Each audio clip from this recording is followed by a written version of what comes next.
Some sites are easy to scrape and some really aren't. They could be putting their data behind search forms where you actually have to interact with the site to get the data first. And in this video, I'm going to be showing you how you can use Apify and Stagehand to get that data. In this video, I'll first talk about what Stagehand is and how it works. My goal here isn't to convince people that scraping with selectors is dead, but rather that there are newer ways of scraping in natural language that I think are worth exploring and sometimes could be the better option.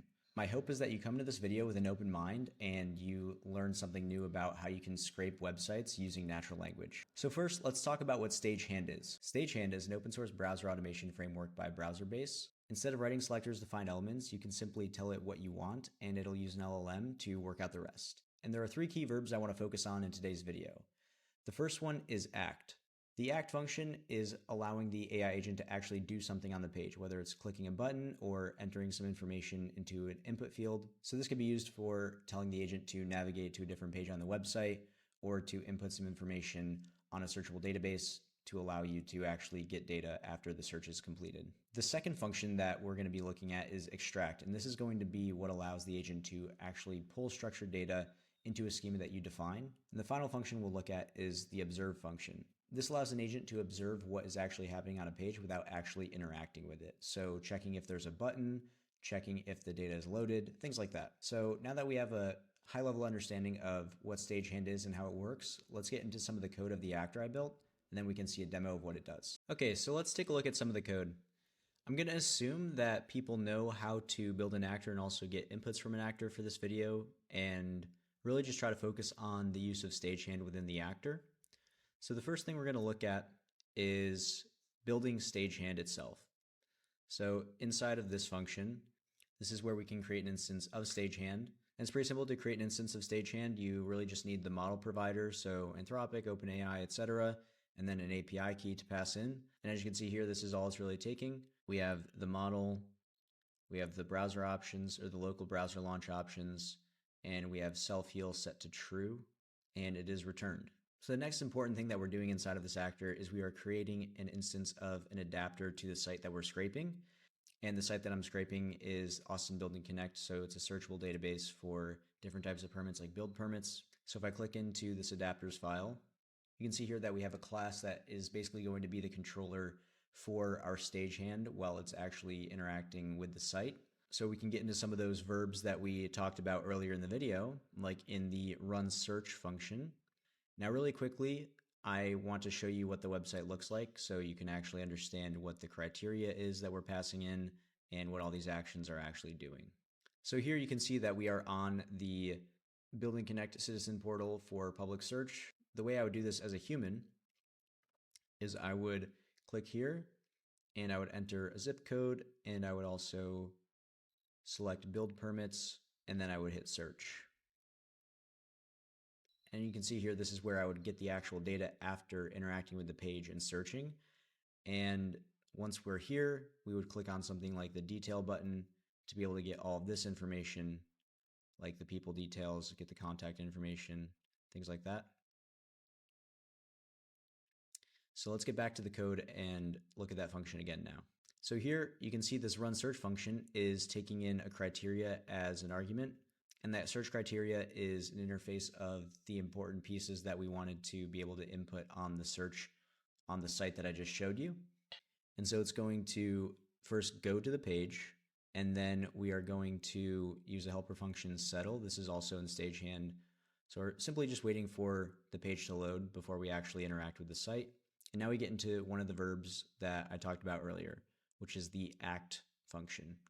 So we're going to ask Stagehand, please open this search tab. So the property / project name types date range search tab.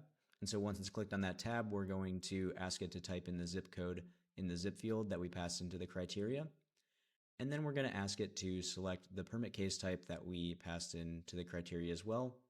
And then there's a few conditionals, like if there is a work type passed in the criteria or a subtype, we'll ask it to select those from the drop downs as well. Once it's done that, we will ask it to add the start date and the end date, and then we will ask it to click the search button. So I do want to take this opportunity to hammer home a point that I think is very important is, as you can see, before I showed you what the code was doing, I showed you myself interacting on the site. And I think if we're going to be using tools like Stagehand, where you can actually interact with a site with an agent and giving it instructions in natural language, it would be in your best interest to actually interact with the site you're trying to scrape like a human and make sure that you're taking a mental note of all the tiny interactions you're doing so you can better instruct the agent to take those same actions. Because with Stagehand, I will also say that the more specific the instruction per action, the higher accuracy it will be in actually taking that action versus just giving it a vague prompt and hoping that it does what you want it to do. I would ask it to, again, first select this tab, then enter the zip code information, and then select the permit case type based on the criteria.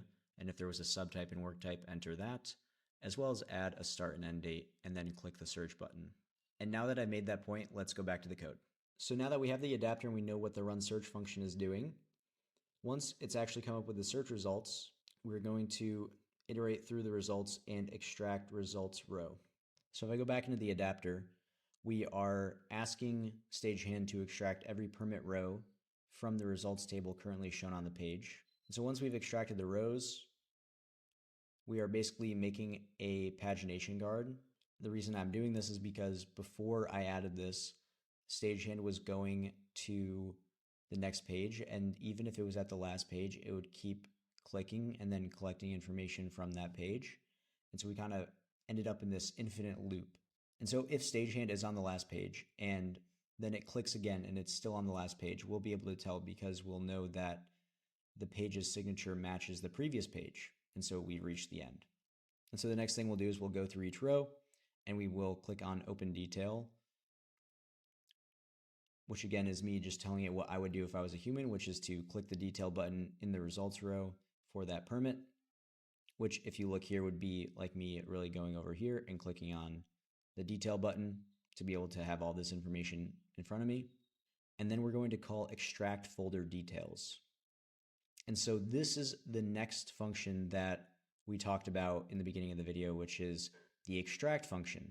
So we're asking it to open the folder details tab on the permit detail page, and then we are asking Stagehand to extract the permit case number, application details, etc.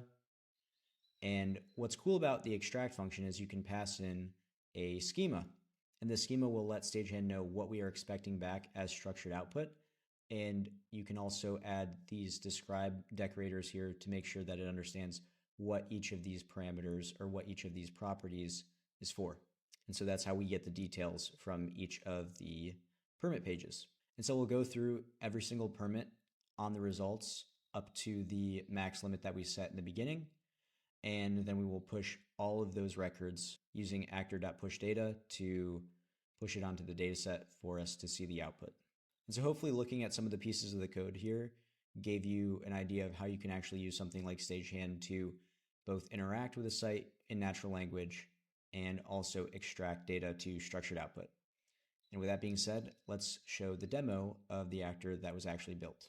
Okay, so I'm on the actor here, and I have 2 zip codes filled in that I want to search for. And I also want to search for building permits. And we will add a rolling window of 7 days. We'll set the max results to 20 per zip code and max detail extractions per run to 10. And I will keep only new permits. And this gets into another thing that I did is because I wanted to be able to use this more than once and I don't want to have duplicates in the permits that I scrape, I'm keeping a persistent key value store on Apify that has a mapping of unique IDs of all of the permits that we've already scraped. So if we've already scraped it before, we will not extract information from that permit page. So let's run it.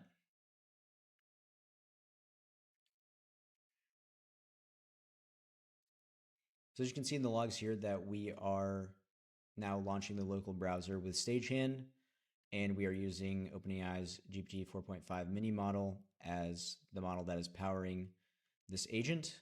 And you can see that it's following the instructions that we saw earlier in each of those functions on the custom site adapter that we built for both interacting with the page and also extracting the information.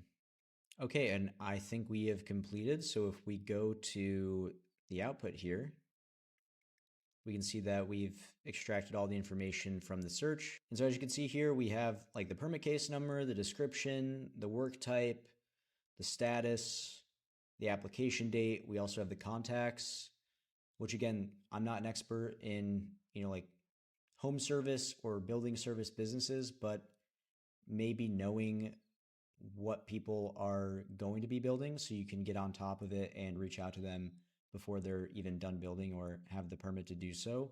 You could be building up a list of potential new leads in the future. And so the last thing I want to call out to is if I go to storage and I go to key value stores, we now have this key value store called Austin Permits Scene. And so this is something that's really cool about the Apify platform is if you give a key value store or a data set a unique name, it will persist for longer than the default 7 days. And the reason I use this key value store is so when we're scraping this site in the future, we are not getting duplicate records because we have a single source of truth of the IDs that we can actually reference. And so that's the video. Again, the key learning that I hope you walked away with this from is that there are now more frameworks and more tools out there to be able to scrape sites using natural language, whether that's interacting with them or extracting that information in a structured output, and combining those tools with something like Apify where you can get around proxies and also manage storage and also set up schedules and things like that, I think makes for a very powerful combination. So if you have not yet, please hit subscribe and hit the like button, drop a comment if you have any questions. Until next time, much love and peace, y'all.